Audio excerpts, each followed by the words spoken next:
என் நாமத்தினாலே பிசாசுகளை துரத்துவார்கள், நாமமான பாஷைகளை பேசுவார்கள், சர்ப்பங்களை அப்படின்னா சர்ப்பங்களை எடுப்பார்கள்.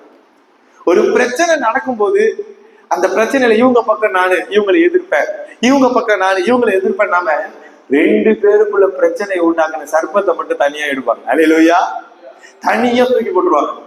சர்ப்பம் போச்சுன்னா சமாதானம் வந்துடும்.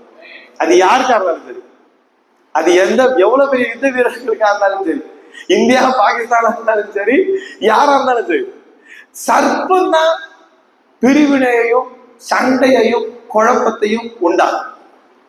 சர்ப்பம் தான் தன்னுடைய தந்திரத்தினால தேவ பிள்ளைகளை வஞ்சிக்கும். யாரெல்லாம் அந்த அபிஷேகத்துல இருக்கிறாங்களோ அந்த அபிஷேகத்தை கொண்டு அந்த சர்ப்பங்களையும் தேள்களையும் மிதிப்பார்கள்.